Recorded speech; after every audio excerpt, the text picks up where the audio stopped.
mulheres, voltamos com o nosso programa e a gente vai falar sobre fertilidade feminina com o Dr. Alfonso Massaguer. Falei direito seu nome? Falou sim. Massaguer mesmo? Massaguer. Massaguer. Alfonso Massaguer. A gente vai mostrar, porque eu sempre tive curiosidade em saber como é que funciona a remoção. É remoção que fala de óvulos? Retirada dos óvulos. Retirada dos óvulos e como que é feita a inseminação. Sim, depois a colocação desse embrião formado em laboratório dentro do útero. Tá. Porque pra gente, doutor Alfonso, assim, não sei pra quem tá em casa, mas pra mim, que eu me considero leiga, parece tudo muito complicado e invasivo. Só que não é bem assim, né? Não, tudo é muito simples. A base disso é muito simples. Então, um processo de uma fertilização in vitro é o quê? É você retirar os óvulos dessa mulher, levar esses óvulos para o laboratório, fertilizar esses embriões em laboratório e depois colocar esses embriões prontinhos dentro do útero. Tá. E aí o útero vai servir como uma casinha para o embrião se desenvolver? Sim, para aí formar a gravidez e o nosso bebê saudável. Tá. Vamos para mitos e verdades, daqui a pouco a gente vai mostrar como que é feito os dois procedimentos, como são feitos. É mito ou verdade que a fertilidade da mulher é proporcional à sua idade? Sim, isso é uma verdade. Na verdade, é inversamente proporcional, né? Quanto mais passa a idade da mulher, mais ela vai perdendo os óvulos. Então, ela nasce com um número de óvulos fixo e esses óvulos, em cada menstruação, ela vai perdendo esses óvulos e, chegando na menopausa, eles quase que acabam. Perfeito. É mito ou verdade que a mulher inicia o período fértil na sua primeira menstruação? Sim, é possível ocorrer uma ovulação antes da menstruação, então isso pode ocorrer, mas é claro que a primeira menstruação demonstra que aquela mulher já está sendo uma mulher fértil e depois, com o ciclo menstrual regular, que sim, que ela fica realmente fértil e está preparada para engravidar. Perfeito. É mito ou verdade que mulher que não menstrua não é fértil? Isso é um mito, mas na verdade é claro que uma menstruação regular é um bom sinal de ovulação. Então quem define uma menstruação regular é uma ovulação. Então se essa mulher ela não está menstruando, ela pode ter um problema na sua ovulação e por isso é muito importante checar todos os hormônios daquela mulher, ver se o peso dela está um peso adequado, buscar a causa pela qual aquela menstruação não está ocorrendo e que talvez, muito possivelmente, a ovulação também não está ocorrendo. O doutor, excesso de peso pode atrapalhar a fertilidade? Sim, tanto... Ou peso muito magrinha? Muito magrinha ou excesso de peso. Então, o excesso de peso, ele pode tanto ter o excesso de peso devido a alguma doença, como uma alteração de tireoide, por exemplo, ou o excesso de peso, o tecido adiposo produz hormônio. Principalmente um hormônio chamado de estradiol. E este hormônio pode alterar os hormônios que fazem com que aquela mulher produza o seu óvulo e, portanto, tenha a sua menstruação regular. E com pouco peso? O baixo peso também é aquela mulher que está com índice de massa corpóreo abaixo de 17, isso é, aquela continha do peso dividido pela altura ao quadrado, quando é abaixo de 17, essa mulher é muito magra. E essa falta de tecido também pode fazer com que o hipotálamo, o cérebro dela, não funcione corretamente. Então, essa mulher também pode não engravidar, não ovular e não engravidar. Porque é muito comum ver mulheres extremamente preocupadas com o peso e depois terem dificuldade para engravidar, né? É muito comum, muito comum. É mito ou verdade que, atualmente, é possível saber doenças do bebê antes da gravidez? Isso é uma verdade. Então, hoje em dia é possível, através da fertilização in vitro, você tirar um pedacinho do embrião formado em laboratório e depois você sabe se aquele embrião formado, se ele tem aquela doença ou não tem. Olha só. Assim como se for uma doença ligada ao sexo, por exemplo, você pode fazer uma biópsia, saber todos os cromossomos daquele embrião e, portanto, saber se aquele embrião vai ser menino ou menina, se ele vai ter uma doença X ou Y e, portanto, selecionar aquele embrião antes de colocar ele no útero. Perfeito. É mito ou verdade que infertilidade pode estar relacionada a hipotiroidismo? É uma grande verdade. Todos os hormônios podem influenciar na fertilidade. E entre eles, um dos mais importantes é o hormônio da tireoide. Então, se uma mulher ela pensa em engravidar e ela tem uma menstruação irregular, por exemplo, é muito importante checar por que aquela menstruação é irregular e uma das causas principais é uma alteração de tireoide. Ou a falta do hormônio tireoidiano, que é o hipotireoidismo, ou o excesso, que é o hipertireoidismo. Ótimo. É mito ou verdade que pílula anticoncepcional preserva os óvulos. Isso é um mito. Na verdade, muitas mulheres às vezes chegam no consultório e falam: doutor, eu tomei pílula a vida inteira, ou eu não menstruei, então meus óvulos estão aqui comigo. E o fato dela não menstruar, ou o fato dela tomar pílula a vida inteira, não impede com que aqueles óvulos sejam perdidos ao longo de cada mês.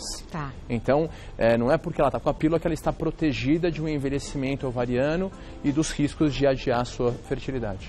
Ótimo.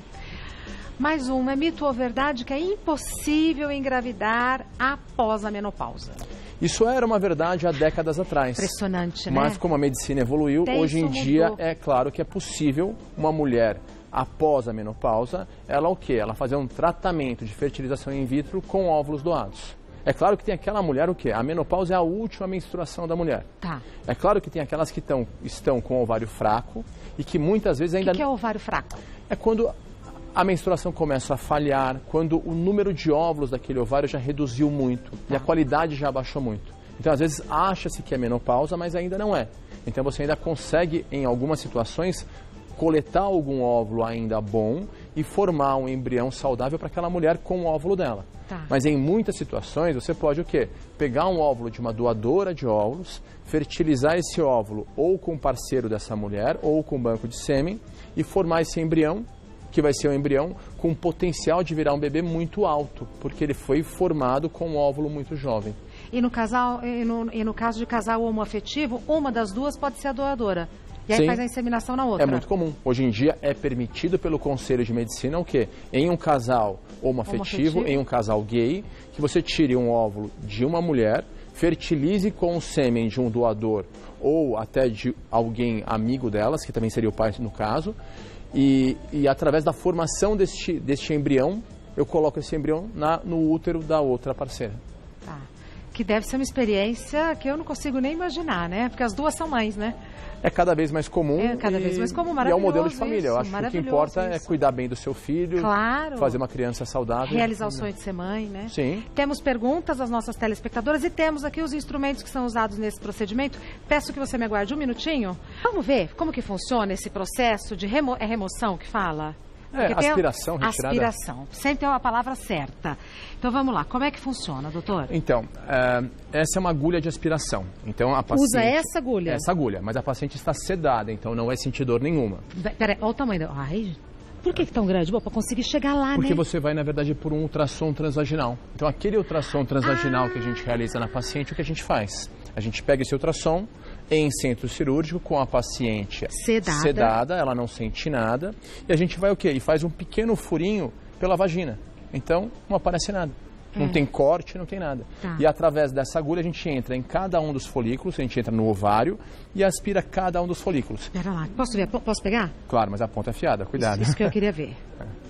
Tá? Ah, tá. Olha como que a pontinha é bem afiadinha. E nós retiramos o quê? Retiramos os óvulos que morreriam naquele mês. Espera lá. Retira com este equipamento. Com esse equipamento. Então Olha. você está com o ultrassom, olhando no ultrassom e vai entrando com essa agulha no ovário e vai aspirando cada um dos folículos. Por aqui? O líquido vai passando pela agulha, ele vem para um tubo de ensaio. Pera, vamos mostrar tudo. Então, aqui, ó. Então a simulação nossa seria o seguinte, ó, a gente vai pela vagina com o ultrassom, Vai. entra com essa agulha, entra no ovário e aspira. Esse líquido vai sair do ovário. E vem pra cá. Vem para um tubo de ensaio. Esse tubo de ensaio depois vai para o laboratório, onde a gente olha naquele líquido que saiu do ovário, se dentro daquele líquido está o nosso óvulo. Tá. E depois esse óvulo pode ser ou congelado, ou pode ser fertilizado e formado um embrião. E como é que ele volta?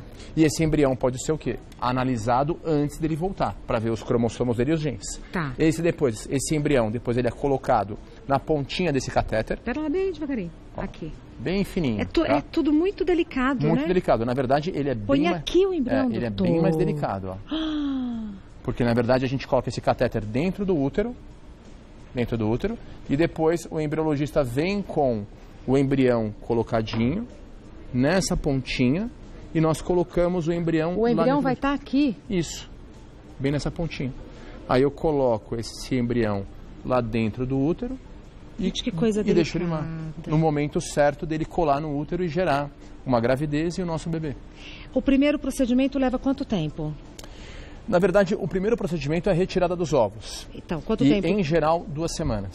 Não, é no centro cirúrgico. Ah, não, é bem rápido. É 5, 10 minutos. Olha só. 5, 10 minutos. E o segundo procedimento? Também 5, 10 minutos. A medicina me deixa até sem palavras, porque ele é o máximo. Ele é bem Imaginar rápido. que a vida está indo por aqui e vai ser colocado no útero. Eu sou suspeito, né? Eu acho fantástico. Não é maravilhoso. Eu fico encantada mesmo. Vamos agora. Não é? Mas não é de encantar? Eu acho demais também. Acho demais. 5, 10 minutinhos no centro cirúrgico e aí, pronto. Depois de quanto tempo que a gente sabe se o procedimento foi bem sucedido ou não? Na aspiração dos óvulos, você sabe já, eu vou fazendo a aspiração e o embriologista já vai me falando se em cada tubo de ensaio se já está o óvulo lá dentro. Então eu já vou sabendo em cada aspiração de folículo se dentro daquela bolinha de água, se o nosso óvulo está lá ou não está. Tá. E em quase sempre eu ainda peço para o parceiro ou parceira entrarem juntos no centro cirúrgico. Então eles ficam até acompanhando e vendo a gente conversando, chorando, checando e vendo isso. Chorando? De emoção ou não? Acho que não necessariamente chorando, mas na hora da transferência do embrião é mais emocionante. Aí também o parceiro ou parceira também está junto. Tá? E ele acompanha e a gente vê pelo ultrassom o local aonde ficou o embrião. Aí é mais emocionante, aí chora. Aí é um pouco mais emocionante. Não sei se é porque eu sou manteiga, eu acho que tudo é emocionante. Perguntas do pessoal de casa. Tami, passei por químio e rádio devido a um câncer de mama. Fiz congelamento de óvulos antes. Será que consigo engravidar normal ou vou precisar fazer inseminação? Primeiro, a Tami e o médico dela estão de parabéns, né? Porque ela, antes de tratar um câncer, e esse tratamento para o câncer, tanto a quimioterapia como a radioterapia, se for na pelve, ela pode fazer mal para aqueles óvulos, ela pode fazer mal para aquele ovário. Então essa mulher pode até ter uma menopausa precoce devido a isso, e desta maneira congelar os óvulos é muito importante. O importante também para a Tami é saber que a radioterapia para um câncer de mama não faz mal para a fertilidade dela, porque a radioterapia para o câncer de mama só afeta a mama. O problema é a quimioterapia. Essa quimioterapia vai para todos os órgãos, inclusive os ovários. E assim ela corre este risco. Mas é claro que no momento que o tratamento dela estiver acabado, depois de mais ou menos 1 ano, ou quando o médico dela der o sinal verde, olha, agora você pode engravidar, ela deve o quê? Ver como fica a menstruação dela. E se ela tiver uma menstruação regular, ela quase sempre pode tentar engravidar natural. Tá. Mais uma pergunta enviada pela Veridiana. Idade influencia na fertilidade feminina? Qual a idade máxima para engravidar? A idade influencia muito. Idade máxima, a gente não pode colocar dessa maneira, mas é ideal que ela engravide até os 35. Até os 30 seria melhor, mas até os 35 os riscos são menores. Quando ela vai próximo ao 40, os riscos de síndrome de Down aumentam muito, os riscos de uma perda de uma gravidez inicial aumentam muito e a dificuldade para engravidar também cresce demais. Não que não seja possível, mas é mais difícil. É mais difícil. Tá. Próxima pergunta enviada pela Neuza. Tenho 42 anos, tive um aborto espontâneo no começo do ano.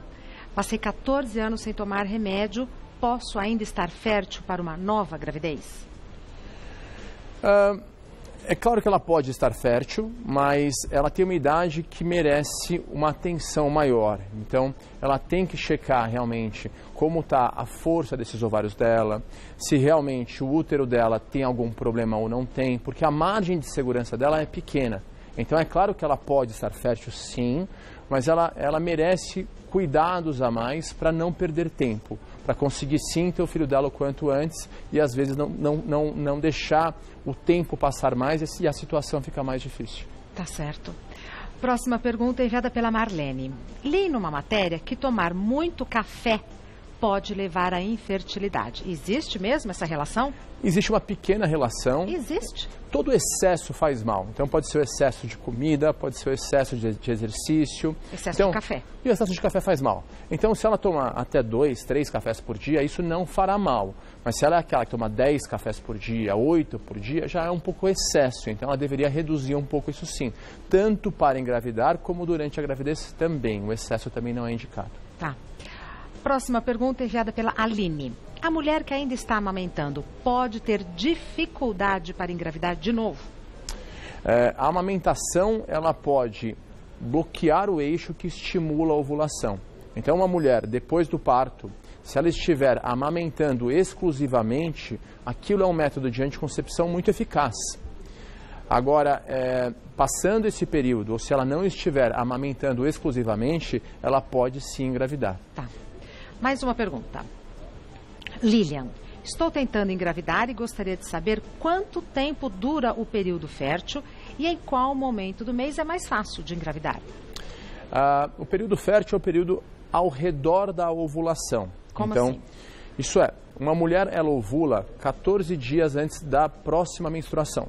Então vamos tentar aqui resumir. Isso. Se uma mulher tem um ciclo menstrual de 28 em 28 dias, e o primeiro dia do ciclo é o primeiro dia de fluxo menstrual, essa mulher ovula por volta do 14º dia. Tá. Então o período fértil dela começa 3 dias antes, 11º dia, e vai até 3 dias depois, 17º dia. Ela tem que o quê? Tentar concentrar as relações sexuais ao redor deste período. É claro que no período fértil ela pode ter sinais também que ela está fértil, como por exemplo, uma clara de ovo, por exemplo, aquela secreção vaginal, como se fosse uma clara de ovo, como se fosse uma secreção clarinha e bem filante, onde você puxa e faz um fiozinho assim. Então esse período é um período fértil. O doutor Alfonso, e quem não tem o ciclo tão reguladinho assim? Aí ela tem que fazer uma continha, isso é, se ela falar assim, olha, o meu ciclo menstrual varia de 32 dias até 26, ela tem que entender que a menstruação dela pode acontecer do 12º dia, que é 26 menos 14, ou no caso, no ciclo de 32, no 18º dia, que é 32 menos 14.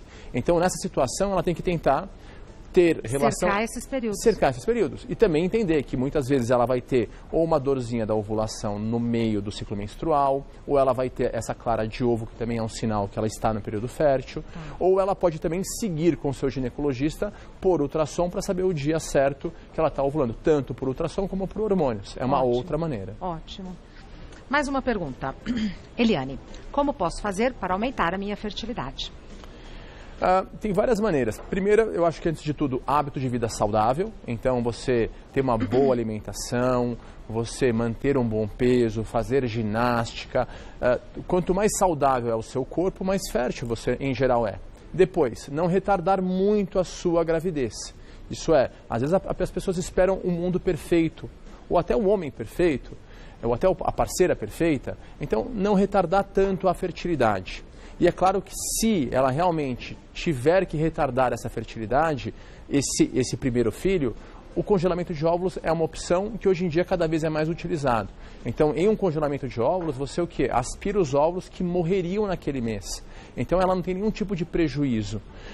E isso é uma maneira de você tentar o quê? De você tentar aumentar e ter um seguro para o seu futuro.